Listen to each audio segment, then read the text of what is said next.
Aujourd'hui dans Ballistic Burgers, nous allons tester le Burger Patty Maker de VEVER, allons-y.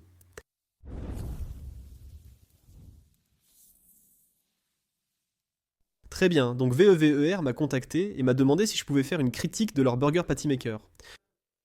Et pour être transparent, je ne travaille pas pour eux. Ils ne me paient pas pour ça. Ils m'ont donné ce Burger Patty Maker gratuitement. Mais ce sont mes opinions. Je ne suis pas obligé de vanter ce truc. Si je ne l'aime pas, vous le saurez. Au début, je me suis demandé pourquoi je voudrais faire ça. Ça me semblait être quelque chose qui n'est pas vraiment pratique pour le cuisinier en plein air de tous les jours. Mais plus j'y pensais. Et je repensais aux vidéos de Booba Burger, vous savez. Les vidéos de burgers surgelés que j'ai faites. Il y avait beaucoup d'intérêt pour ça. Donc en fait, ça a du sens. Et après avoir joué un peu avec, c'est vraiment super sympa. Et ce n'est pas si grand. C'est à peu près la taille d'une petite cafetière. C'est vraiment C'est assez lourd pour qu'on sente qu'il y a de la qualité derrière. Ça fait un peu moins de 5 kilos. Mais, vous savez, ce n'est pas difficile à soulever. Et je ne pense pas que le rangement de ça chez moi, ce ne sera pas un problème ici de ranger ça. Je pense que pour quelqu'un qui cuisine, par exemple, pour son équipe de petite ligue, ou vous savez, pour des pique-niques, ce serait vraiment, vraiment pratique. Et vous leur offrez, vous savez, aux invités des burgers bien meilleurs que ces grosses piles de burgers surgelés que vous achetez au magasin pour ce genre d'événement, auxquels j'ai déjà cuisiné, et ils ne sont pas vraiment très bons. Cela permettra de réaliser d'excellents burgers. Décomposons cela. Tout d'abord, il y a beaucoup d'acier inoxydable 304 là-dedans. C'est un plat où le burger va être formé. Le plateau du haut contient vos feuilles de papier sulfurisées. Je vais vous montrer comment cela fonctionne très bientôt. Mais je peux vous dire qu'une fois que vous avez trouvé votre rythme, ça va vraiment, vraiment vite. Et vous pouvez préparer beaucoup de burgers en seulement quelques minutes. Revenons au plateau avec papier sulfurisé et steak haché. Viva vend ça de 4 façons différentes. Vous pouvez l'obtenir avec une mesure de plateau spécifique, comme ce plateau de 5 pouces. Ils ont aussi un plateau de 4 pouces et un plateau de 6 pouces, pour ceux qui observent de gros oiseaux. Ils vendent aussi ceci de façon à ce que vous puissiez obtenir les 3 en même temps. Pour les prix, un moule à galettes de 4 pouces coûte 100$, mais en s'inscrivant gratuitement sur leur site, le prix passe à 85$. Un lien sera fourni ci-dessous pour bénéficier d'une réduction supplémentaire de 5%. Le prix des plats de 5 pouces que vous voyez est de 110$, mais si vous vous inscrivez, il passe à 89$ avec une réduction supplémentaire de 5%. Si vous les voulez tous les 3, le prix est de 142$. Avec l'inscription, le prix descend à 116$ avec une réduction supplémentaire de 5%. Si vous choisissez un pack qui inclut les 3 tailles, vous allez recevoir 1500 de ces papiers cuisson pour burgers avec votre achat. En choisissant les burgers en tailles individuelles, vous recevrez 1000 papiers cuisson à chaque achat. C'est une bonne affaire. Et vous pouvez toujours ajouter les assiettes et les plats, si vous le souhaitez. Si vous décidez, d'accord, j'ai acheté le 5 pouces. Maintenant, je veux faire des steaks hachés de 6 pouces. Vous pouvez ajouter ça sur le site. Voici une démonstration du fonctionnement. Et je vais vous dire, ça va être un peu gênant pour moi parce que je vais devoir faire des gestes un peu bizarres au lieu d'avoir tout devant moi, vous savez, pour faire des burgers. Donc bien sûr, on commence avec cette assiette de 5 pouces. On va donc la soulever. Prendre une feuille de papier sulfurisé. Pose ton steak haché. Appuie sur le bouton ici. Ça descendra. Prends une autre feuille de papier sulfurisé. Ajoute-la dessus. Ramène-la autour et écrase bien. Tu vas maintenant sentir la pression. Continue à appuyer jusqu'à ressentir un peu de résistance. Ensuite,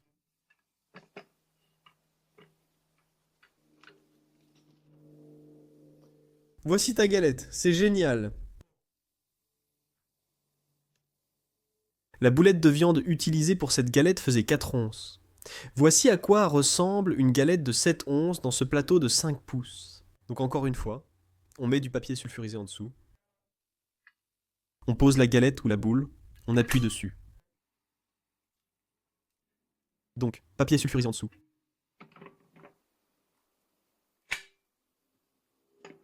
Bien sûr, tu ne vas pas trop aplatir avec la plus grosse. Boulette de viande, mais voilà. Jolie galette de 7 onces. C'est... c'est magnifique. Très bien, maintenant je vais changer la taille des burgers. Ici, et je veux souligner quelque chose. Ces papiers sulfurisés ici, vous voyez, ils ont des trous dedans. Et ils sont ronds, ils sont circulaires. Ils ne vendent pas ces papiers sulfurisés sur Vever, mais vous pouvez les acheter sur Amazon. J'en ai acheté plein sur Amazon pour quelques euros seulement. Et vous n'en avez pas besoin. Ceux-ci n'ont pas de trous. Et j'ai testé, je ne sais pas pourquoi il y a des trous. Je suis sûr qu'il y a une raison. Je ne sais pas si ça aide à séparer la pile ou si c'est juste pour aider l'utilisateur à aligner avec le centre de la boulette. Mais vous n'avez pas besoin de ces trous. Ils ne servent vraiment à rien d'après ce que je vois. Donc, allons-y et changeons les plaques à burger ici. Retirez donc cette plaque, je l'appelle une plaque, et elle est simplement vissée. Maintenant, pour ce plat distributeur de papier du dessus, retirez tous les papiers sulfurisés. Il était livré avec une petite clé, une douille de 17 mm. Il suffit de lui donner un petit tour ici.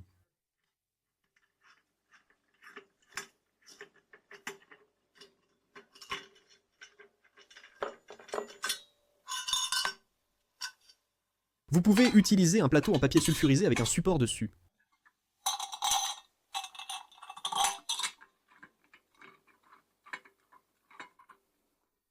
Il n'est pas nécessaire de serrer trop fort. Cela sert juste à tenir vos feuilles de papier sulfurisées.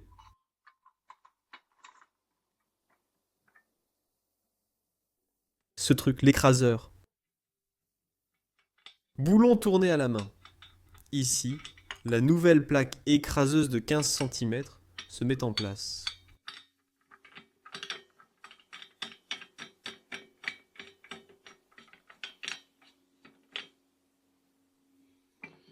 On va enlever ça. Et ce nouveau plateau de 15 cm descend et il suffit de donner quelques tours ici. Ensuite, cette nouvelle assiette de 15 cm, l'assiette à viande, s'insère directement. Alors, faisons de gros burgers. Mettez ces papiers sulfurisés de 15 cm dans le plateau. Je vais écraser une boulette de viande d'un demi-livre sur le plateau ici, soit environ 225 grammes. Mais avant ça, vous savez, je réfléchissais à l'intérêt que suscitaient ces galettes, surgelées écrasées. Donc ici, j'ai une boulette de viande de 4 onces, soit environ 115 grammes.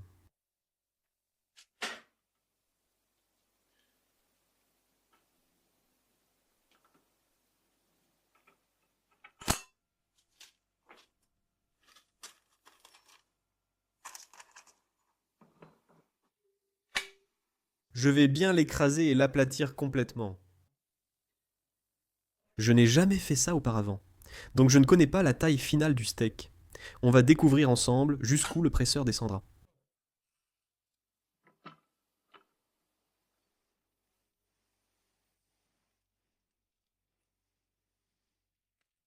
Voilà à quoi ça ressemble. Donc c'est assez fin. Bien que moins fin qu'une feuille, ça a l'apparence typique d'un smash burger. Très bien, on va maintenant s'attaquer aux gros morceaux. Gigantesque, à terre. Boulette de viande.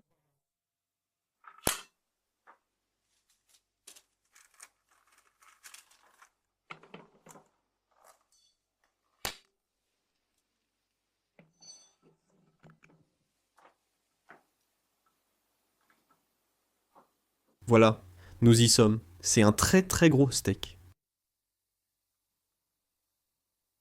J'aurais pu mettre 8 onces dans ce plat de 5 onces, pour un steak encore plus épais. Mais celui-ci est déjà assez épais. Très épais mais semble délicieux. Donc très rapidement, je vais juste préparer quelques galettes de 10 cm. D'accord, je vais faire des boulettes de viande de 3 onces.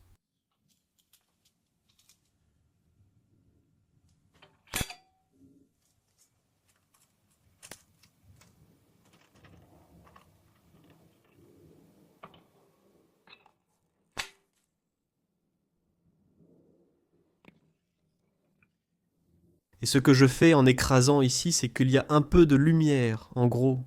Vous savez, un petit espace entre la plaque du dessus qui écrase et la plaque du dessous qui tient le plateau. Et dès que je peux voir ce steak, vous verrez la couleur apparaître. Alors j'arrête d'appuyer sur le levier. Ça semble permettre de faire ces burgers parfaits. C'est magnifique.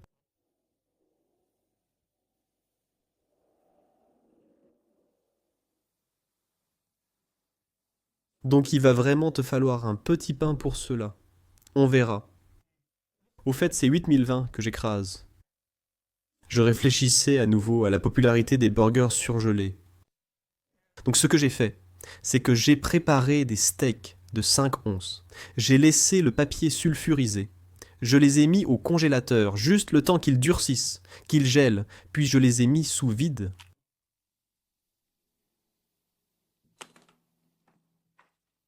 Et ce qui est bien avec ça, c'est que ces burgers Bubba, les autres burgers que j'ai faits, les burgers d'Aldi, ou Aldi, eux ne sont pas mis sous vide.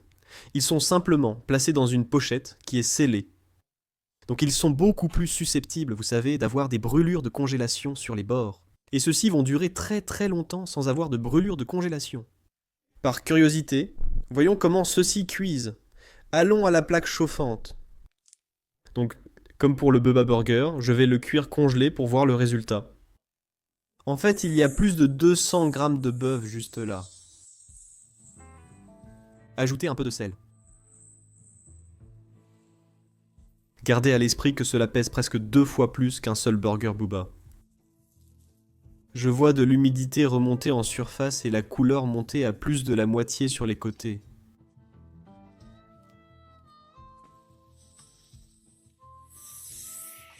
C'est ce steak de 6 pouces qui pèse 1,5 livre. Ceci est le steak de 5 pouces, un peu plus de 7 onces, presque 8 onces. Votre steak classique d'1 livre, 5 pouces. Quand je pose un steak frais, j'aime bien le presser légèrement. Assurez-vous simplement d'avoir un très bon contact avec la plaque. Ensuite, donnez une petite torsion à la spatule et retirez-la. Utilisez cette petite galette de 10 cm, 3 onces, un peu de sel.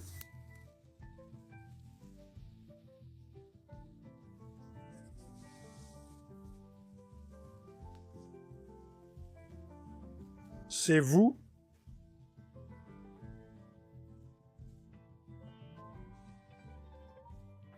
Mettons cette galette sur le feu. Ce sont de gros pains, donc ça va bien ensemble.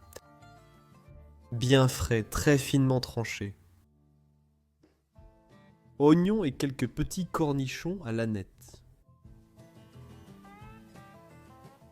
Moutarde, mayonnaise japonaise et le petit pain. Et voilà. Donc ça c'est ce steak haché de 225 grammes de 15 cm. On dirait... Bien. Donc une chose que je remarque, c'est qu'ils ne sont pas trop pressés. Donc ils ne se déforment pas, ils ne gonflent pas. Ils ne gonflent pas. La seule chose qui m'intrigue vraiment.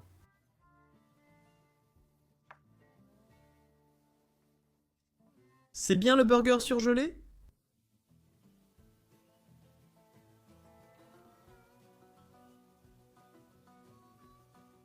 Ça a l'air très bon. Vous pouvez voir ça, j'espère. Vous pouvez. C'est très très juteux.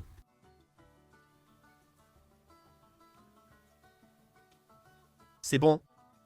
Ce que j'aime dans ça, tu sais, préparer. Utilisez ce moule à steak pour produire des burgers en grande quantité. Si vous aimez les burgers surgelés et que vous souhaitez en avoir un congélateur plein. Hop.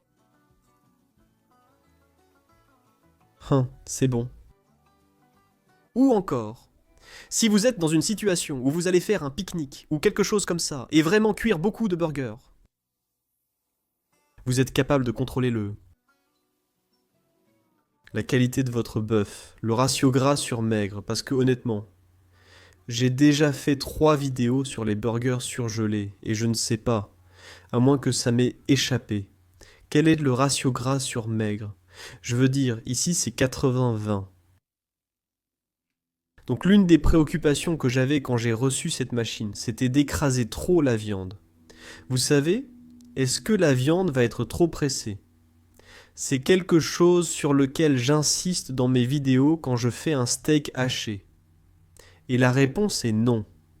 Parce que d'abord, ils sont vraiment très juteux. Ils ne sont pas durs, mais ils ne gonflaient pas. L'un des signes que vous pressez trop vos steaks hachés quand vous les formez, c'est quand ils gonflent, parce que la vapeur ne s'échappe pas, vous voyez, et l'eau ne s'échappe pas. Donc en gros, ça gonfle comme un ballon. Ensuite, l'autre problème, surtout avec les steaks plus fins, c'est qu'ils se recourbent en forme de coupe. Tu sais, encore une fois, les steaks sont trop pressés, trop travaillés, et les steaks plus fins, ils vont avoir tendance à se recourber. Et ça, c'est quelque chose qu'on voit vraiment beaucoup avec les piles de burgers surgelés que tu achètes, parce qu'ils sont tellement trop pressés. J'aime pouvoir contrôler le mélange de viande. Tu sais, là c'était du 80-20. Tu peux choisir une viande selon ta préférence de gras. Tu peux faire de très beaux steaks hachés avec la viande que tu haches toi-même. Et bien sûr, ce n'est pas seulement du bœuf. Tu sais, tu peux aussi faire tes burgers de poulet ou de dinde là-dessus. Donc c'est cool. Merci en tout cas d'être repassé. Je mettrai les liens ci-dessous si ça vous intéresse au moins de jeter un œil à ces produits. Et il y a un code de réduction. C'est 5% en plus. Mais encore une fois, si vous vous inscrivez avec le Castor, une réduction importante vous sera accordée. Merci d'être passé. Si vous avez aimé, mettez un pouce bleu et laissez un commentaire que vous ayez apprécié ou non. J'aimerais connaître votre avis. On se retrouve dans la prochaine vidéo. À bientôt. Merci.